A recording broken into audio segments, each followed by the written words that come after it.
하나님의 말씀 보시겠습니다. 시편 16편 8절에서 11절 말씀입니다. 구약 성경 말씀, 하나님의 말씀 시편 16편 8절에서 11절까지 교독을 하시겠습니다.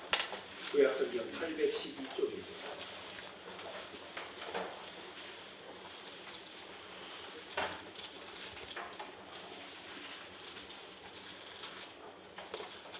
시편 16편 8절에서 11절 말씀 우리 한 절씩 저와 교독을 하시겠습니다. 내가 여호와를 항상 내 앞에 보시며 그가 나의 오른쪽에 계심으로 내가 흔들리지 아니하리로다.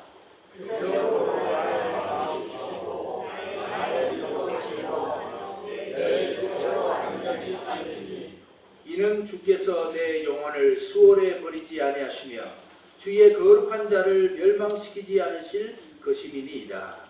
주께서 생명의 길을 내게 주시니 주의 앞에는 충만한 기쁨이 있고 주의 오른쪽에는 영원한 즐거움이 있다. 아멘. 어머니는 큰 감동을 받았고 잘 키우기로 다짐을 하고 열심히 정성껏 아이를 잘 키웠습니다.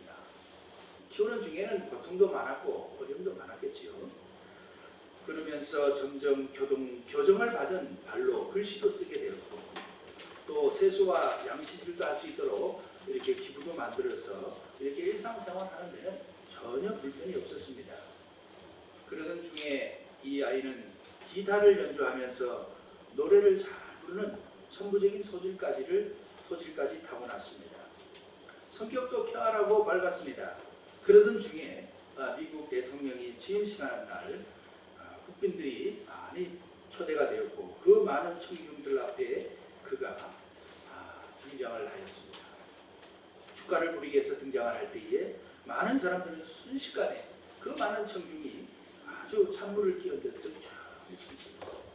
그 청년의 목소리가 너무 맑았습니다. 그래서 목소리로 축가를 부르는데 천사의 목소리보다도 더 참 청아하게 들리고 그렇게 아주 천사의 목소리와 같이 이렇게 축가를 불렀습니다. 많은 관중들이 열광을 하고 참 아주 감동을 받았습니다. 그래서 조용히 그 축가를 부르고 반에서 내려오는 그 아들을 물끄러미 바라보던 그 어머니는 과거가 생각이 났습니다. 하나님은 이 세상에 사람을 보낼 때 분명한 뜻이 있어서 보내고자 하셨고 보내셨고 또 사용하시는구나. 그런데 요즘은 많은 사람들이 너무나도 하나님의 뜻보다는 자신의 뜻대로 사는 사람이 너무 많습니다. 우리 하나님께서는 누구에게나 우리 각자의 삶의 자리를 허락해 주셨습니다. 하나님께서 허락해 주셨기에 우리들의 삶의 보금자리가 이렇게 영역이 정해져서 열심히 살아가고 있는 것이죠. 어떤 사람은 그 자리를 하나님 주신 것으로 알고 소중히 여기면서 그러한 조건의 삶의 터전을 허락하신 하나님의 선하신 뜻을 잘 믿고 의지하면서 그 속에서 감사하며 기쁨으로 행복을 느끼며 살아가는 분들이 있습니다. 데살로니가전서 5장 18절의 말씀처럼 범사에 감사하라. 그것이 그리스도 예수 안에서 너희를 향하신 하나님의 뜻이니라. 이 말씀이 그 삶 속에 고스란히 이루어져서 생활화되고 행복으로 살아가시는 분들이 있습니다. 그런데 어떤 이는 삶의 터전이 아무리 좋은 것이라 할지라도 그 마음속에 불만이 가득하여서 늘 불행한 생각 속에 불행하게 살아갑니다. 또 어떤 사람은 다른 사람들이 꺼리는 아주 누추하고 불편한 곳에 기꺼이 찾아가서 그곳에서 감사하면서 만족하면서 살아가는 분들이 계십니다. 사도 바울은 우리들에게 하나님의 말씀을 전했습니다. 내가 흉핍함으로 말하는 것이 아니니라. 어떠한 형편이든지 나는 자족하기를 배우노라. 라고 우리들에게 하늘나라의 비밀을 가르쳐 주었습니다. 오늘 본문에 시편 기자는 6절에 내게 줄로 지어진 우리 구역은 아름다운 곳에 있으며 나의 기업이 실로 아름답도다. 우리 8절을 읽었는데 그 전전절에 보면 6절에 이렇게 소개를 합니다. 하나님께서 말씀해 주셨습니다. 우리가 살아가면서 자신의 삶이 아주 만족스럽게 생각을 하면서 행복을 느끼면서 사는 사람은 누구일까요? 요즘에 우리 주변 사람들 찾아보면요, 자신에게 주어진 이 분깃을 하나님께서 우리 각자에게 줄로 이렇게 자로 쫙 재어서 준 구역에서 감사하면서 만족감을 표시나면서 나타내면서 이렇게 살아가는 사람을 정말 찾아보기가 힘들 것 같습니다. 수많은 축복을 받고 또 은총을 받아서 이에 둘러싸여 살면서도 늘상 어렵다, 힘들다. 네, 난로 꺼졌나요? 네, 꺼주십시오. 난로 좀 더우신 것 같습니다. 네, 껐습니다. 예. 그 수많은 사람들이요, 자신에게 주어진 많은 축복과 은총을 받아서 이렇게 살고 계시면서도 늘 자기 삶이 어렵고 힘들다, 죽겠다, 훨씬 더 나은 것을 내가 가졌으면 좋겠는데 이렇게 생각을 하는 사람들 참 많이 봅니다. 우리가 여름날 물속에 들어가서 쏘가리를 이렇게 찾아보면 황쏘가리를 만나는 것은 참 힘듭니다. 쏘가리 색깔은 고동색이고 이렇게 바위 색깔처럼 생겼잖아요. 그 중에서 우리가 물속에 들어가서 이 황쏘가리를 만나는 것마치 희귀한 것이 우리가 행복을 느끼며 사는 사람을 찾는 것만큼 참 귀한 것 같습니다. 우리가 행복을 느끼면서 행복을 찾아서 행복하게 사는 그 사람을, 그분을 우리가 눈여겨보고 그분이 지닌 비밀을 우리가 잘 배우고 따라해 본다면 정말 그 길은 저와 여러분들에게 참으로 복된 길이요, 참으로 좋은 일이 아니겠습니까? 그분이 행복하다고 느낄 수 있는 것은 어째서일까? 그분이 기쁨의 샘가로, 그분을 기쁨의 샘가로 인도하고 있는 그 실마리가요, 원인이 무엇인지 우리가 찾아볼 필요가 있지 않겠습니까? 그 실마리를 찾아서 우리도 그 길을 따라가 보면 기쁨의 샘이 우리들의 삶 가운데 반드시 있지 않겠습니까? 우리도 얼마든지 찾아갈 수 있는 아주 적절하고 적합한 그 길이라 저는 생각을 합니다. 어렵지 않는 길이라 생각을 합니다. 그 길을 따라가기만 하면 그처럼 그 행복한 사람이 느끼면서 기뻐하며 즐겁게 살아가고 있는 그 길이 우리들 앞에 주어질 줄 믿습니다. 그렇다면요, 우리가 주님 앞에 이렇게 기도해야 되지 않겠습니까? 오 주님, 기쁨의 근원 되시는 우리 주여, 우리가 그 길을 찾을 수 있도록 제발 좀 도와주십시오. 사랑하는 성도 여러분, 내가 행복해질 수 있는 길이 무엇입니까? 주여 알려주시고 찾게 좀 해주십시오. 이렇게 간구하는 저와 여러분들 됐으면 좋겠습니다. 여리고 성에 예수님 계실 때, 이 땅에 공생의 기간 동안 계실 때 여리고 성에 맹인이 눈을 뜨기 위해서 하나님의 자비를 얻기 위해 간절히 외친 적이 있습니다. 우리 주님께 외쳤죠. 다윗의 자손 예수여, 그 길 좀 알려주십시오. 그렇습니다. 우리가 정말 이 행복한 길을 찾기 위하여 주님 앞에 부르짖으면 주님은 그 길을 반드시 알려주시리라 믿습니다. 우리가 감사하고 만족하며 살아가는 그 행복한 길은 바로 오늘 본문에서 우리의 분깃을 자로지어서 그 지역을 주신 그 지역은 참으로 아름다운 것이고 또 나의 기업이 실로 아름답도다 한 것은, 이 말씀은 아주 예수님 탄생하시기 전부터 다윗을 통하여 예언된 말씀의 주인공은 바로 우리가 믿고 따르고 섬기고 있는 우리 주 예수님인 줄 믿습니다. 본문의 말씀에서 소개되는 우리 예수님은 사실 때 우리들의 죄와 우리들의 질고와 우리들의 고통을 대신 짊어지고 십자가를 달게 받고 돌아가신, 또 부활하신 예수님이십니다. 우리 주님께서 40년 동안 담당하시고 가신 그 길은요, 정말 우리가 볼 때 아름다운 길이었습니다. 세상적으로 눈으로 보면 예수님은 비난을 받으시고 돌돌짐을 당하시고 십자가에 참으로 찔림을 당하시고 많은 모욕을 당하시고 참으로 벼랑에 떨어질 뻔도 하시고 그 참 우리가 생각할 때는 어려운 그 길이었지만 주님은 한 번도 그 길이 싫다 하지 않으시고 찡그린 적이 없습니다. 그 가신 그 길은 정말로 아름다운 보석의 길이요 황금길이요 아름다운 길이었습니다. 그렇게 걸어가신 그 길은 오늘 본문 9절에 이렇게 소개를 합니다. 이러므로 나의 마음이 기쁘고 나의 영도 즐거워하며 내 육체도 안전히 살리니 이 영도 즐겁고 육체도 안전하게 사는 그 길이라면 저와 여러분들이 주님 가신 그 길을 기꺼이 따라갈 필요가 있지 않겠습니까? 가신 그 길 우리도 따라 걸어간다면 같은 기쁨, 주님께서 만족하신 그 기쁨과 행복을 반드시 우리도 똑같이 누릴 수 있지 않겠습니까? 우리가 이 길을 찾기를, 그 길을 가기를 간절히 소경 바디메오처럼 원한다면 모든 지각에 뛰어나신 하나님의 평강이 그리스도 예수 안에서 너희 마음과 생각을 지키시리라. 할렐루야. 하나님의 평강이 우리들의 소망과 소원을 지켜주시지 않겠습니까? 예수님께서 말씀하셨죠. 너희는 내게 배우라. 그리고 나에게 받으라. 그리고 듣거라. 그리고 본바를 행하라. 그리하면 평강의 하나님이 너희와 함께 계시리라. 할렐루야. 빌립보서 4장 9절 말씀인데 우리는 예수님으로 말미암아 우리는 그 길을 찾을 수가 있겠습니다.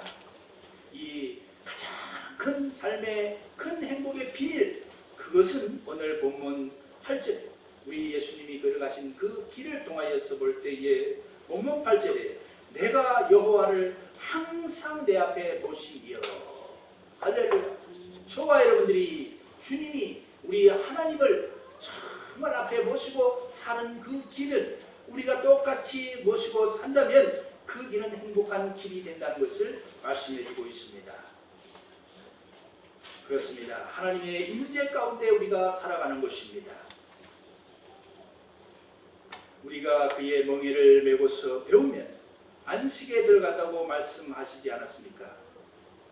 마태복음 11장 29절에서 30절 말씀 보니까 나는 마음이 온유하고 겸손하니 나의 명예를 메고 내게 배우라.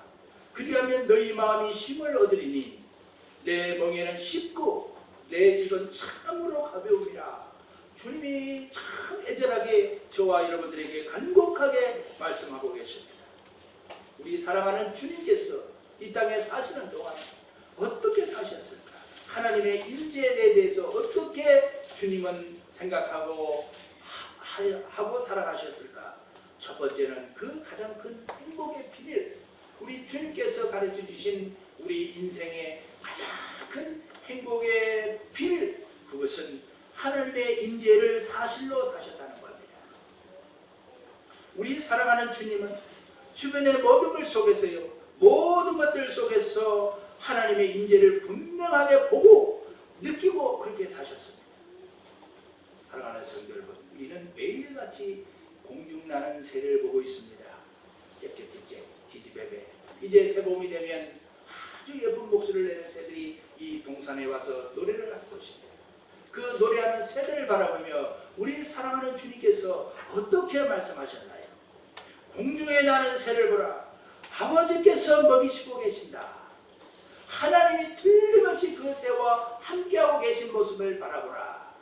우리는 그 새를 보면서 그 새 한 마리 주님이 임재하고 계신다는 사실을 늘 까맣게 잊고 사시지는 않았는지 모르겠습니다. 우리 주님께서는 또 백합화를 보라. 아버지께서 입히시고 계신다. 그렇습니다. 주님은 항상 늘 하나님의 임재하심 속에서 그 사실을 보며 사실 그대로 주님이 임재하심 속에서 사셨습니다. 그런데 아담과 하와는 하나님은 어디나 계신데도 불구하고 동산을 함께 거니셨는데도 불구하고 아담과 하와는 죄를 짓고는 나무 사이에 숨고 말았습니다. 하나님은 어디나 계시는데도 그들은 느끼지 못하고 이제 주님의 품에서 멀리 떠나 임재의 사실을 까맣게 잊고 멀어져 가고 있었습니다. 새들도 꽃들도요, 하나님의 임재 앞에 창조주 하나님은 늘 노래하고 살아갑니다. 그런데 우리는 그 임재를 보지 못하고 느끼지 못하고 깜박한 마음으로 살아가고 있습니다. 하나님은 에덴 동산에서 아담과 하와와 함께 거니셨던 그 하나님, 지금도 이 시간에도 동일하시며 모든 만물 안에 인재해 계시는 그 주님이 여호와 하나님께서 지금 우리와 함께 계시나요? 할렐루야. 오, 내가 여호와를 항상 내 앞에 보시며, 이 말씀이 저와 여러분의 영혼 속에 마음속에 깊이 뿌리 내려져 무럭무럭 자라나기를 주님의 이름으로 축원을 드립니다. 축원을 드립니다. 그러므로 저와 여러분들의 삶 속에 아름다운 새의 목소리와 함께 하시는 주님의 임재와 함께 하시고, 꽃들도 돌들도 물들도요, 익어가는 과일들도 우리와 함께 임재하신 주님과 늘 동행하는 축복이 있기를 바랍니다. 우리가 길을 걸어가도요, 그리고 아침에 눈을 떠도 그 햇살과 함께 계신 아버지 앞에 계신 줄 믿습니다. 밥을 먹을 때도 밥 먹는 순간 주님은 함께 하십니다. 옷을 입을 때도 임재하신 주님은 같이 계십니다. 우리가 농사철에 포도나무 순을 칠 때, 복숭아나무 순을 칠 때, 그때도 주님은 임재하고 계십니다. 사랑하는 성도 여러분, 강아지를 좋아하시는 분이 강아지의 끈을 잡고 산책을 할 때도 주님은 함께하고 계십니다. 하나로마트에서, 방간 식자재 마트에서 물건을 살 때도 우리 사랑하는 하나님은 여러분과 함께 임재하십니다. 온 가족이 식사하는 공동 식사 자리에도 우리 하나님은 함께 하십니다. 주님이 함께 하십니다. 우리가 그 임재하신 주님을 보고 감사하고 만족하십시오. 이것이 주님이 느끼고 가지신 행복이었습니다. 할렐루야. 다음은 행복한 가장 큰 행복의 비밀은 우리 주님이 걸어가신 길을 볼 때에 우리 사랑하는 주님은요, 임재하신 하나님의 영광을 위해서 사셨다는 사실입니다. 오늘 본문 말씀에 항상 내 앞에 보시며, 행복의 비밀을요, 하나님의 영광을 위해서 사시는 겁니다. 내 앞에 모신다는 것은요, 하나님의 영광을 위해서 내가 기꺼이 모신다는 겁니다. 영광을 위해서 산다는 것이죠. 예수님은 이 땅에 계실 때 우리의 사랑하는 주님, 오늘 본문의 주인공이신 예수님은, 하나님 예수님은요, 많은 일들을 만나셨습니다. 가나의 혼인잔치에서 하객들과도 함께 하셨고, 그때도 우리 주님은 하나님의 영광을 나타내는 일을 하셨습니다. 그리고 장례 행렬에서 마주친 그들과 함께 했을 때도 우리 사랑하는 주님은 오로지 하나님의 영광을 나타내는 일을 해주셨습니다. 어디서나 언제나 하나님 아버지 영광을 위해서, 그 영광만을 위해서 우리 사랑하는 주님은 그렇게 매일매일을 보내셨습니다. 우리 주님 앞에 닥쳐진 그깟 수치스럽고 치욕스럽고 배반감을 느낄 만한 그러한 상황을 당했음에도 불구하고 그런 일을 전혀 개념치 않으시고 오로지 아버지의 영광만을 위해서 걸어가신 그 사신 삶, 그것은 오로지 하나님의 영광을 위해서 사신 삶, 임재하심 속에 사신 삶이었습니다. 우리가요, 우리 주님이 하신 일, 그 일을 훨씬 더 못 미치는 참 그런 삶이지만, 미치지는 못하겠지만 기꺼이 우리가 그 길을 따라갈 때에 하나님 아버지의 영광을 위해서 우리가 일하고자 힘쓸 때에 그 기쁨과 평강은 바로 주인공이 바로 저와 여러분들이 되지 않겠습니까? 육신의 길 아무리 힘들더라도 하나님의 영광을 위해서 그 섬기는 그 길, 무엇이든지 반드시 영광을 위해서 하신다면 저와 여러분들에게는 가장 큰 기쁨, 행복의 그 비밀을 반드시 우리가 함께하게 될 것입니다. 우리가 이 길을 기꺼이 걸어갈 때에 거룩하신 하나님의 성만찬에 매일매일 참여하는 기쁨 속에 살아가게 되실 겁니다. 요셉의 형들은 그 사랑하는 아우를 돈 몇 푼의 애굽 상인들에게 팔아넘겼습니다. 하나님이 인자하심 속에 있는 것을 그들이 믿고 알았다면 동생을 할 수는 없었을 겁니다. 형들은 하나님의 인재를 까맣게 몰랐습니다. 하나님의 인자하심은 휘주통에 꾸게 해서 버린 지가 오래였습니다. 전혀 느끼지 못했던 것입니다.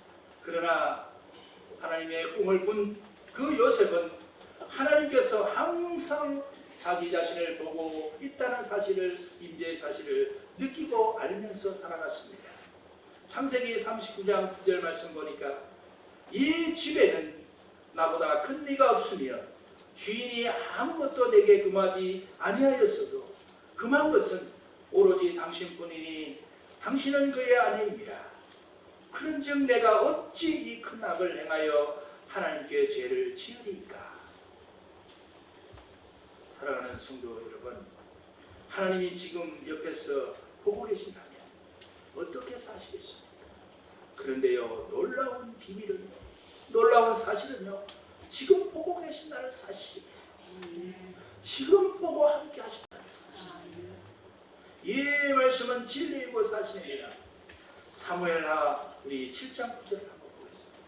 사무엘하 7장 9절 말씀입니다.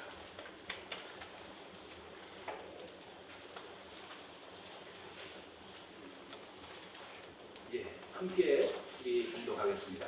내가 가는 모든 곳에서 내가 너와 함께 있어 내 모든 원수를 내 앞에서 멸하였은즉 땅에서 위대한 자들의 이름같이 내 이름을 위대하게 만들어 주리라. 할렐루야.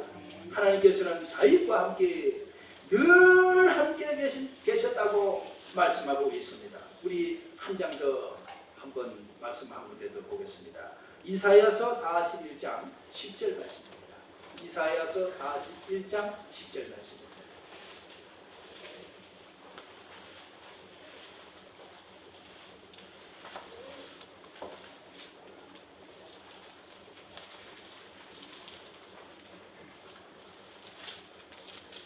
네, 함께 봉독하시겠습니다.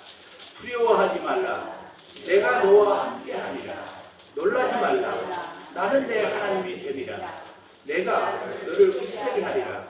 참으로 너를 도와주리라. 참으로 나의 의로 오른손으로 너를 붙들리라. 아멘. 하나님은 우리와 늘 함께하여 주신다고 약속하셨고 지금도 늘 함께하고 계신 줄 믿습니다. 사랑하는 성도 여러분, 지금 하시고 하시는 일들이, 원하는 일들이 잘 되지 않으십니까?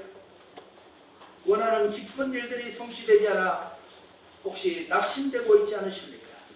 그런데요, 우리의 사랑하는 주님께서는 항상 주님 앞에 놓여진 삶에 항상 그 앞에 하나님을 모시고 사셨습니다. 그러므로 우리 주님은 항상 기쁘셨고 만족하셨습니다. 그래서 내게 줄로 재어준 구역은 정말 아름답고 기업 또한 아름답도다 하셨습니다. 세월이 자꾸 흘러갑니다. 원하는 일들이 무의미하게 되고 있습니다. 나이가 점점 들어서 늙어가고 있습니다. 그러나 그러한 가운데 우리가 날마다 참 추구하는 낙들 또한 이 낙은 세월과 함께 어떻게 되고 있습니까? 점점 퇴색해지고 있지 않습니까? 지금 하나님을 내 앞에 모신다면 저와 여러분들이 함께하고 있는 모든 일상들이 오로지 기쁨과 만족으로 찾아올 줄 믿습니다. 우리가 보고 싶은 영화, 그것을 볼 때요, 또 손자의 결혼식이 있습니다. 그리고 직장에 입사하는 경우라든지 우리가 영화를 볼 때요, 보러 가기 전에는 기대감이 있어서 늘 즐겁습니다. 야, 그 영화 참 재미있을 텐데. 그리고요, 막상 가서 볼 때도 참 즐겁습니다. 와, 기대처럼 재미있구나. 그리고요, 딱 보고 나서 문을 열고 나올 때 그 영화를 스토리를 생각하며 하하, 그랬구나. 인생이라는 게 참 그런 즐거움도 있겠구나 하고 뒤끝을 즐거움을 또 상상하며 즐거움을 느낍니다. 손자의 결혼식은 어떻습니까? 준비를 열심히 하면서 준비하는 동안 즐거움이 있고 또 결혼식을 땅땅땅땅땅 뭐 멜로디가 맞나요? 예, 뭐 딴딴따단 이것이 맞지요. 예, 웨딩 마치를 할 때 그 결혼식장에서도 즐거움이 있는 것이고 또 손자가 결혼식을 끝나고 멀리 외국에 신혼여행 갔을 때 그 일을 생각하며 참 우리 손자 기특하고 며느리 또한 참하구나 하면서 뒤끝 또한 참으로 즐겁습니다. 그런데요, 그 즐거움보다도 또 한 가지 즐거움이 빠져 있습니다. 삶 가운데 그 즐거움 세 가지 말고도요, 또 빠진 것이 하나가 돼 있단 말씀이에요. 나중에요, 우리가 주님의 부름을 받아서 임종할 때에, 부름을 받았을 때에 참 임종하기 직전에 내가 지나온 시절을 생각하며 그때 그랬구나. 그때 그 사람 참 고마웠어. 그때 나와 함께 하시던 그분 참 고마워. 참 그분을 위해서 내가 조금 더 잘해줬으면 좋았을 텐데 참 고마운 분이었어. 그때 나는 참 인생에 참 낙이 있었고 참 기쁨을 느꼈어. 그렇게 생각하는 즐거움 있지 않겠습니까? 하나님의 인재 가운데 우리가 주님 가신 그 길을 생각하며 정말 먼 소망을 바라보며 이렇게 살아온 그 길이라면 우리가 마지막 주님 앞에 가시는 그날에 정말 과거를 떠올리며 정말 기쁘고 얼굴이 활짝 피지면서 기쁨을 또다시 느낄 수 있지 않겠습니까? 어제 참 제가 산택에서 말씀을 준비하다가 갑자기 교회 밖에 나오고 싶어서 교회를 나오고 싶어가지고 문을 열고 나왔는데 그 순간 교회 앞에 승용차대가 다 섰습니다. 저도 왜 참 그 순간에 나왔는지 모르겠습니다. 나왔는데 제가 참 어린 시절부터 참 섬기고 뒤따랐던 장로님 한 분이 연세가 많이 드시고 그 큰 따님과 함께 와가지고 한간 임마누엘 교회가 참 보고 싶어서 왔다고 합니다. 그 성령님께서 인도하셨습니다. 그래서 참 그때 과거 시절을 우리는 떠올리면서 참 주님을 섬기던 그 참 즐겁고 행복했던 시절을 떠올리면서 이제 참 늘 좋은 관계 속에서 우리 주님 걸어가시는 그 길처럼 우리도 기쁨과 만족한 삶을 위하여 늘 주님 가신 그 길을 오로지 따라가야 되겠다 하고 새로운 결단을 하게 되었습니다. 정말 우리 모두 마음을 아파했어. 하나님 그리고 우리 주님의 일 그리고 우리 하나님의 임재 앞에 있는 우리 자신을 발견하고 하나님의 영광을 위해서 모든 일을 우리가 참 잘 이렇게 임재 가운데 살아갈 때에 우리가 나중에 참 주님 앞에 섰을 때에 그 지나온 시절이 후회가 되지 아니하고 정말 즐겁고 행복했던 시절이었다. 그때가 좋았다. 주님 앞에 자신 있게 그 일들을 기억을 떠올리는 일이 되지 않겠습니까? 베드로전서 1장 24절에서 25절의 말씀입니다. 그러므로 모든 육체는 풀과 같고 그 모든 영광은 풀의 꽃과 같으며 풀은 마르고 꽃은 떨어지되 오직 주의 말씀은 세세토록 있도다 하였으니 너희에게 전한 복음이 곧 이 말씀이니라. 하나님의 임재하심은 사실, 임재하신 사실 속에서 그리고 우리가 하나님의 영광을 위해서 주님 가신 그 길은 정말 우리에게 나의 마음이 즐겁고 나의 영도 즐거워하며 내 육체도 안전하게 살리니 그리고 주께서 생명의 길을 내게 보이시리니 주의 앞에는 충만한 기쁨이 있고 주의 오른쪽에는 영원한 즐거움이 있나이다. 이 세상에 정말 가장 큰 행복의 비밀은 하나님이 늘 함께 나와 임재하고 계신 그 사실 앞에 사시는 것이요 오직 임재하신 하나님의 영광을 위해서 사신 주님이 걸어가신 그 길 우리가 따라가시는 그 길인 줄 믿습니다. 비밀은 바로 임재 가운데 사시는 것인 줄 믿습니다. 하나님 아버지 감사합니다. 오늘 우리에게 가장 큰 행복의 비밀을 알려주시고 그 길을 걸어갈 수 있도록 축복하심을 감사를 드립니다. 모든 영광 주님 앞에 드리며 예수님의 거룩하신 이름으로 기도하옵나이다. 아멘. 하나님의 말씀 레위기 10장입니다. 우리 레위기 10장 공독하십니다. 레위기 10장은 말씀 보시고 우리 일목장 특송해 주시겠습니다. 레위기 10장입니다. 예, 구약성경 158페이지입니다.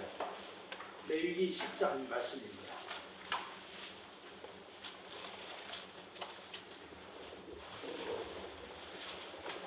한 절씩 저와 교독을 하겠습니다. 아론의 아들 나답과 아비후가 각기 향로를 가져다가 여호와께서 명령하시지 아니한 하신 다른 물을 담아 여호와 앞에 분향하였더니 그들이 여호와 앞에서 죽이니라.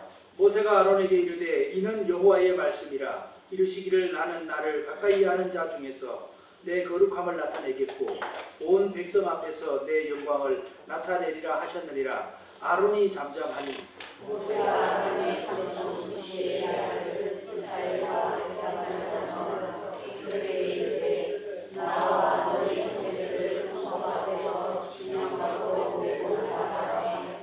그들이 나와 모세가 말한 대로 그들을 옷 입은 채 진영 밖으로 메어내니 모세가 아론과 그의 아들 엘리아살과 나답에게 이르되 너희는 머리를 떠나 옷을 찢지 마라.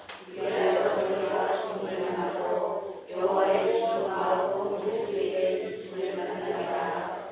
오직 너희 형제 이스라엘 온 모든 여호와께서 진실로 말미암아 사랑하시리라. 여호와의 관유가 너희에게 있은즉 너희는 회막문에 나가지 말라. 그리하면 죽음을 면하리라. 그들이 모세의 말대로 하리라.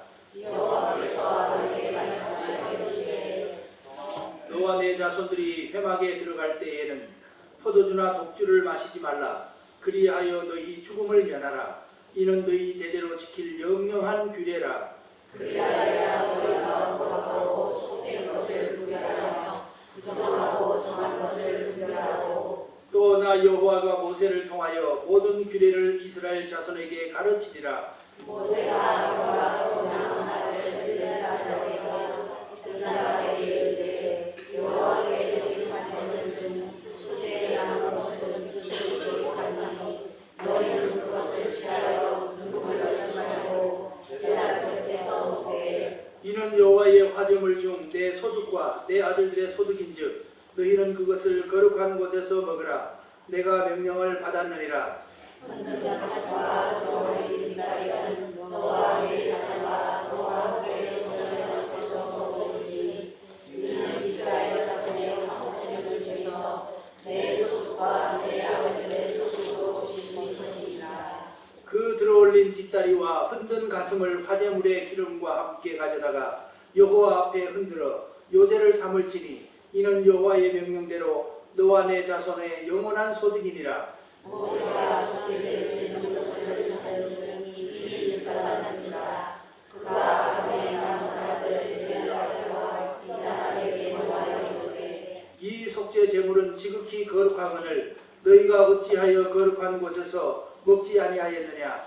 이는 너희로 회중의 죄를 담당하여 그들을 위하여 여호와 앞에 속죄하게 하려고 너희에게 주신 것이니라.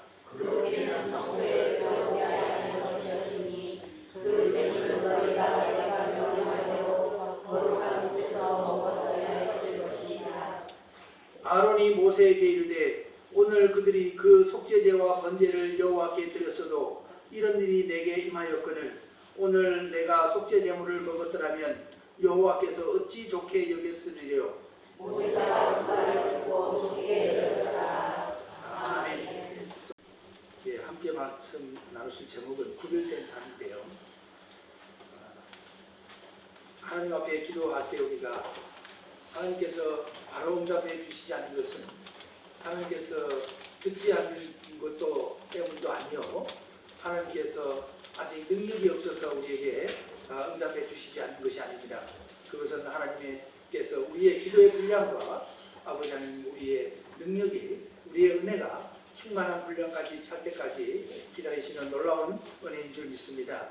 우리가 그 참고 인내하며 침묵하며 주님이 정하신 그때를 기다릴 줄 아는 은혜도 있어야 될 줄 믿습니다. 종교개혁을 일으킨 마르틴 루터는 우리는 매일매일 수염을 깎아야 하듯이 그 마음도 매일 다듬지 않으면 안 된다 이런 말을 했습니다. 우리도 하나님 앞에 우리가 매일매일 우리 육신은 정결하게 하고 수염도 깎고 세수도 하는데 우리가 주님 앞에 예배를 드리러 나올 때에 우리의 정결한 모습을 우리가 늘 다듬고 해야 될 줄 믿습니다. 자기 자신에 대해서 성실치 못한 사람은 큰 일을 이룰 수가 없다고 로웰이라는 분이 얘기를 했습니다. 언제나 자기 자신에 대해서 성실하게 우리가 몸매를 가꾸고 우리의 신앙도 점검이 필요하다는 말씀인 줄 믿습니다. 잠언서 23장 32절에 보면 하나님이 말씀하십니다. 술은 뱀같이 물 것이요 독사같이 쏠 것이요. 그렇습니다. 그래서 에베소서 5장 18절에는 성령의 취하기를 우리에게 구하고 있습니다. 그래서 우리는 믿음의 담대함을 가지고 우리가 성령 충만함을 위해서 주님 앞에 늘 구하고 힘써야 될 줄 믿습니다. 은혜는 소진하는 에너지와 같아서 우리가 시간이 지나면 없어진다고 합니다. 우리가 첫사랑을 우리가 늘 생각하며 그것만 바라보고 있으면 안 됩니다. 우리 은혜는 에너지와 같아서 일정 시간이 되면 없어지기 때문에 우리는 주님 앞에 늘 은혜를 사모하여 우리 믿음의 그릇에 은혜를 좀 많이 담아야 될 줄 믿습니다. 단테라는 글을 잘 쓰는 분이 있죠. 그 단테의 신곡에 보면은 단테가 유명한 시인 보질이라는 사람을 따라서 지옥을 여행하러 떠납니다. 그 지옥을 구경하러 갔는데 지옥 문에 이렇게 도착을 하니까 당신은 아직 희망을 버리지 않았어. 이 지옥문을 들어가려면 문을 한번 글씨를 한번 보십시오. 해서 그 글씨에 이렇게 보니까 이 문에 들어가는 모든 사람은 일체의 희망을 버리라 라고 이렇게 쓰여 있더라는 것입니다. 이 우리의 삶 가운데요 우리가 주님을 바라보며 늘 소망을 잊지 말아야 될 줄 믿습니다. 이 지옥이라는 것은 다름 아닌 희망이 없고 소망이 없는 곳이 지옥입니다. 낙담하는 곳이 지옥이에요. 그렇기 때문에 우리가 잠시 사라졌다가 없어질 세상 것을 쫓는 것이 아니라 영원한 나라 하나님을 소망하는 그 희망과 소망이 우리들 가슴속에 늘 충만하게 차 있어야 될 줄 믿습니다. 그 폴란드에 가면은 그 아우슈비츠라는 유명한 포로 수용소가 있죠. 2차 세계대전 때 나치들이 그 유대인들을 학살하기 위하여 그리고 유대인들을 가둬두기 위하여 만든 곳이 그 아우슈비츠 유대인 포로 수용소인데 그때 한꺼번에 600만 명이나 되는 유대인을 갖다가 청소한답시고 많은 사람들을 죽였죠. 그 중에 살아남은 사람들 몇 분이 이게 간증을 한 걸 들어보면 그 중에 빅터 프랭클이라는 분이 있습니다. 그는 32살 때 클리닉 그러니까 정신치료를 하는 이런 병원을 차려가지고 무려 3만 명이나 되는 분을 자살로부터 막았습니다. 그래서 그 빅터 프랭클은 항상 자신감과 믿음을 가지고 이렇게 살았던 사람인데 그가 아버지와 함께 오스트리아 사람이죠. 오스트리아 사람인데 이 오스트리아로 나치가 침범을 했습니다. 그래서 이 아버지와 같이 이 수용소로 끌려갔던 것이죠. 수용소에 이제 끌려갔는데 수용소에서 이렇게 여기저기 떠돌아다니다가 수용소에 들어가 보니까 한 곳에 수용소에 들어가 보니까요 매일매일 나치들이 힘없고 나약한 그런 유대인들을 이렇게 선발을 해가지고 데리고 나가더라는 겁니다. 주말만 되면은. 그래 우리 뭐 하니 봤더니 그 사람들을 가스실에 집어넣어가지고 희생을 시키는 겁니다. 사람의 몸은 하나의 비누 한 장 값도 안 된다고 그러잖아요. 물질로 따지면. 그래서 그 나치들은 유대인들을 아주 저급한 민족으로 취급을 해서 그 가스실에 넣어가지고 이렇게 죽이는데 수용소에 얘기하면서 봐서 나약하고 병들고 힘없는 사람만 이렇게 봐갖고 이렇게 끄집어내서 해서 그 가스실로 옮겨가지고 죽이고 이렇게 했어요. 그래서 이 빅터 프랭클린이 가만히 보니까 자기도 이제 죽게 생겼거든요.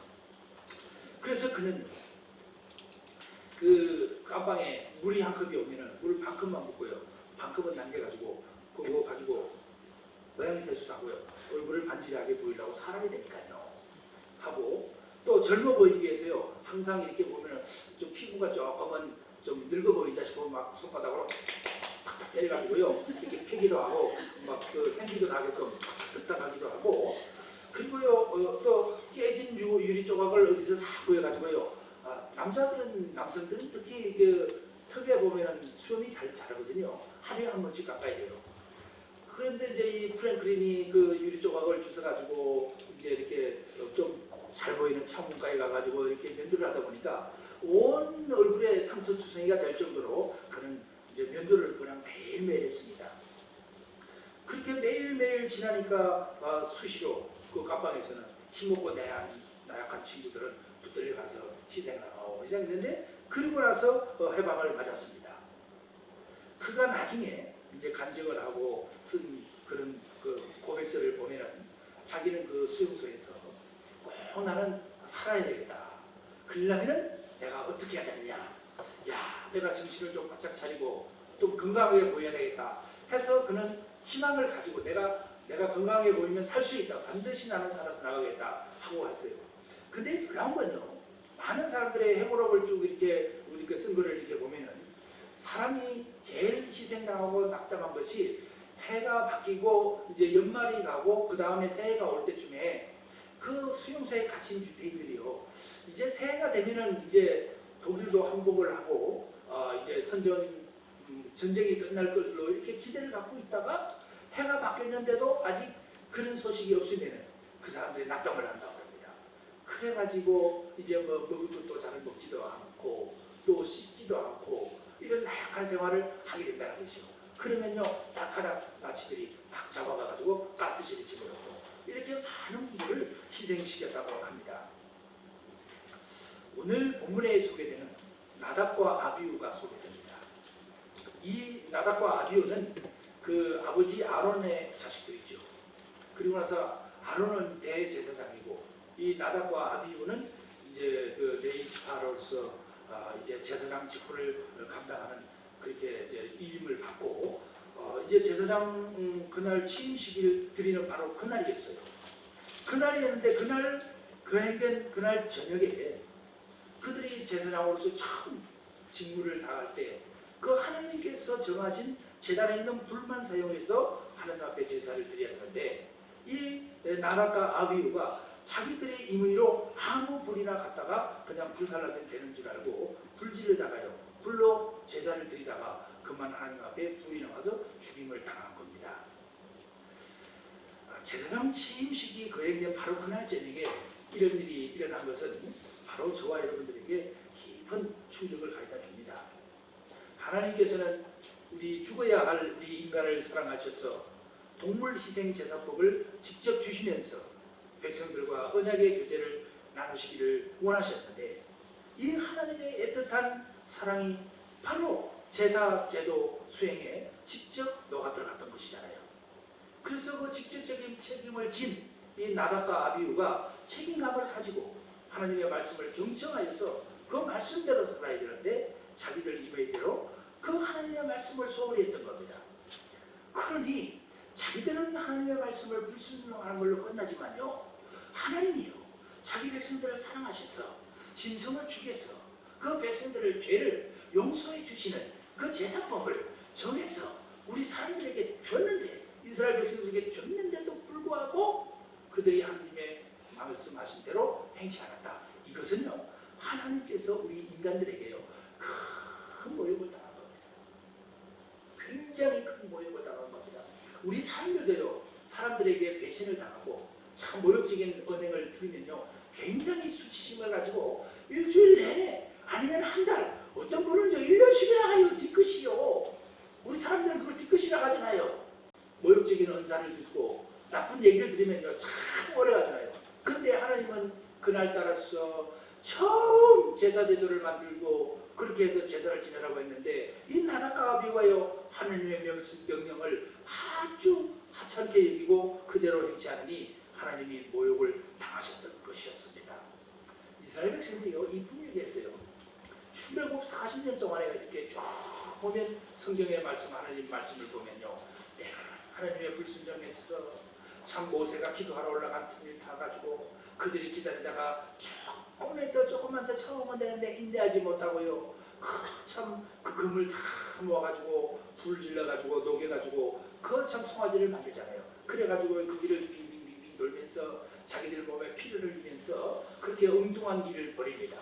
그것은요 그 조금만 더 기다리면 모세가 하나님의 율법을 가지고 내려올 텐데 법궤를 가지고 내려올 텐데 기다리지 못해서 그렇게 죄를 범함으로 하나님의 심하게 모독하는 그런 행위를 저질렀습니다. 이스라엘 역사를 보면 그런 역사가 수도 없이 반복이 되었습니다. 저는 이 말씀을 묵상하면서 볼 때 나는 이보다도 더한 인간이다 이런 생각이 참 많이 들었습니다. 그래서 참 하나님 앞에 늘 죄스러운 마음도 있는데요. 특별히 이스라엘 출애굽 40년 역사에도 그랬지만 그 출애굽 시대가 끝나고 족장 시대가 끝나고 사사 시대 있죠. 사사 시대에 오면은 많은 사사 시대를 거쳐가면서 이 여호수아를 끝내고 그 다음에 여호수아가 하나님의 부름 받고 진행한 곳이 사사 시대죠. 그 사사들이 다스리는 시대는 유달리 더 모독을 많이 했습니다. 한 사사가 일어나서 하나님이 도와주시고 백성들의 회개를 하고 하나님 앞에 제사를 드리면 용서해졌는데요. 또 얼마 안 가면 또 하나님을 모독하고 또 다시 사사가 일어나고 이렇게 수없이 반복하는 역사가 아주 배은만득한 이스라엘 사사 시대였습니다.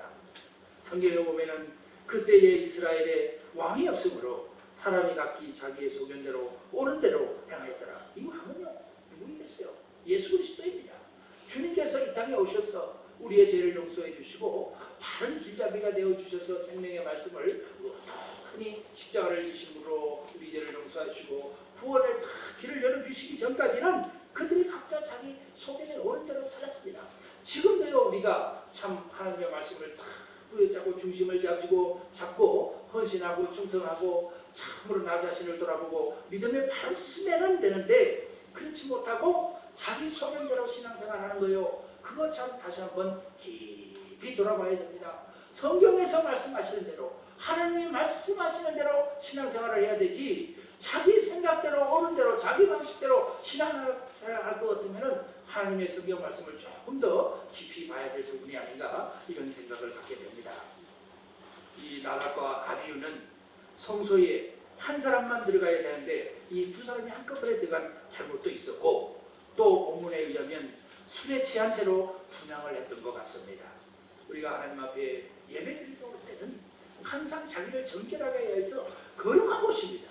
눈으로 보기에는 참 나무로 이렇게 되고 유리로 지어지고 형광등 불이 비춰지고 주말만 되면 우리 성도님들이 나와서 목장들로 청소를 하는 이 건물에 불과한 것 같지만 이곳을 거룩하게 여기고 하나님 앞에 자신을 잘 정결히 해서 예배 드릴 때만큼은 정결한 마음을 가지고 정결한 믿음으로 하나님 앞에 바라서야 되는 것이 거룩한 성소 이 주님의 몸된 교회인데 항상 이 술에 취한 채로 분양을 하는 사람들이 많은 것이 오늘날 신앙생활을 하는 많은 분들이 있는 것 같습니다. 자의적으로 판단을 해서 제사 드리는 것은 하나님이 기뻐 받으시지 않습니다. 여호와께서 명령하신 대로 그 말씀에 따라서 예배 드리는 것이 진정과 신령으로 드리는 예배인 줄 믿습니다. 나답과 아비후는 왜 불을 받았을까요? 왜 불을 받고 죽음을 면치 못했을까? 하나님이 정하신 방법보다 자신의 생각이 더 옳았습니다. 자신의 생각대로 제사를 드렸던 것이죠. 하나님은 인간의 방법보다요, 하나님께서 정하신 그 방법대로 예배드리기를 원합니다. 그 방법대로 섬기기를 원하십니다. 오늘날도 다른 불을 드리는 무리가 참 많은 것 같습니다. 부활이 이미 지나갔다고 하는 무리가 있고요. 또 그릇된 진리로 사람들을 미혹하는 분들도 참 많습니다. 그리고 명령과 규례가 있음에도 불구하고 그것을 참 하찮게 여기는 많은 신앙인들도 눈에 많이 띄는 것이 오늘날 현실이라고 합니다. 우리가 많은 신앙서적이나 인터넷을 보면은요, 참 부끄러운 그런 신앙인들이 참 많이 있습니다. 그래서 사도 바울은요, 참 우리들에게 하나님의 말씀을 전하시죠. 허탄한 생각과 망령된 행실을 버려라. 저마다 옳은 대로 행하는 것은 잘못된 것이다 라고 말을 했어요. 하나님의 말씀에 바로 서라고 말씀을 하고 있습니다. 이 나락과 아비후는 불을 만나서 어떻게 되었을까요? 여호와의 불에 삼켜져 죽게 되었습니다. 아마도 하나님 앞에서 영원히 어두워져서 그들은 자기 방식대로 다른 불을 사용했던 것 같습니다. 그래서 우리 주님은 그날과 그때는 아무도 모르니 늘 깨어있으라고 말씀해 주셨습니다. 그래서 우리는 늘 깨어서 말씀이 도대체 나를 향하여 어떻게 말씀하고 있는지, 하나님의 말씀으로 어떻게 해주는지 늘 눈여겨보며 깊이 생각하는 우리 신앙인이 되어야 될 줄 믿습니다. 오늘날도 영적인 눈이 어두워졌어요. 예수님을 시인하지 않는 자들이 참 많이 있습니다. 달콤한 말과 그리고 번지르한 사상을 가지고 사람들을 미혹해 하는 분들이 참 많습니다. 다른 교훈에 빠지지 말고 하나님의 영광의 복음을 쫓아야 된다고 디모데전서 1장 11절에 우리들에게 말씀해 주셨습니다. 디모데전서 1장 10절에는 이 교훈은 내게 맡기신 바 복되신 하나님의 영광의 복음이니라. 다른 교훈을 우리들 앞에서 다 제거하고 없애야 될 줄 믿습니다. 정치와 왕궁 생활에 실정이 난 나라의 왕 헨리 왕이 있었습니다. 이 바바리아 왕국에 헨리 왕이 있었는데 그는 정치와 왕궁에 실정이 나다 보니까 수도원을 찾아가서 이제 수도원 생활이나 좀 해보자. 그러면은 내 생활이 좀 더 신선해지고 활력을 찾지 않겠나 싶어서요. 수도원으로 쫓아갔어요. 왕궁 생활을 벌이고요. 그리고 그곳에 가서 생활하기로 결심을 하고 수도원의 리차드 부원장이라는 분을 딱하니 만나게 됐습니다. 먼저 이 왕에게 이 부원장이 수도원 규칙을 생생하게 알려줬습니다. 모든 공동체에는 지켜야 할 규칙이 있는 거예요. 나 자신의 잣대 갖고 그 공동체 생활을 하려고 하면 참 공동체 생활에 정하기 어렵습니다. 마음을 그곳에 두기도 어렵고요. 먼저는 하나님께서 이스라엘 백성들에게 왜 율법을 주고 십계명을 줬겠어요? 공동체 생활을 하려면 하나님 나라의 백성이 되려면 자기를 죽이고 그 규례를 지킬 마음을 내려놓고 그 규례 속으로 들어가야 온전한 그 공동체의 일원이 될 수 있는 겁니다. 그러나 그 공동체가 정한 규칙이나 하나님께서 정한 말씀의 기준에 자기 자신을 내려놓지 못하고 자기 생각을 그대로 가지고 있으면요, 공동체에 아무리 많은 세월을 공동체 속에서 섬기고자 해도 그 공동체에 내 마음을 둘 수가 없는 겁니다. 그래서 우리는 늘 마음을 열고 공동체가 정한 규칙 앞에 겸손해질 때 그 공동체를 위하여 많은 일을 하는 회원도 될 수가 있고 또 많은 사람들에게 유익을 끼쳐서 참 옳은 대로 유익을 끼치는 그런 생활을 하시는 것을 우리는 많이 볼 수 있지 않습니까? 이 헨리 왕이 그 수도원에 갔더니 리차드 부원장이 수도원 규칙을 이처럼 잘 알려줬어요. 그래서 이 왕이 그래 좋습니다. 내가 이제 이 수도원에서 새로운 생활을 잘 정하겠습니다 하고 귀 기울여 드리면서 이렇게 참 그렇게 하겠다고 다짐을 했어요. 그때 리차드 부원장이 왕이시여 이 규칙에도 지켜야 할 것이 참 많습니다. 수도원의 규칙은 모두 하나님의 명령에 복종하는 마음으로 잘 지켜야 됩니다 하고 왕에게 다짐하며 물었더니 왕이 알겠소 내가 그렇게 꼭 하리다 하고 대답을 했습니다. 그렇게 대답을 했던 거죠. 그때 왕의 뜻이 그렇게 확고하다고 하시니 이제 왕께서는 왕궁으로 돌아가십시오. 왕궁으로 돌아가서 정사를 돌보십시오. 그것이 바로 하나님께서 왕에게 명령하시는 규칙이요 말씀입니다. 그때 왕이 귀가 번쩍 뜨였습니다. 그렇구나.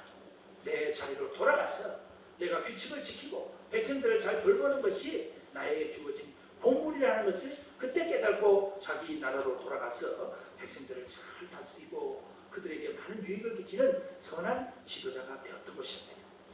하나님은 오늘 본문을 통하여 우리들에게 말씀하십니다.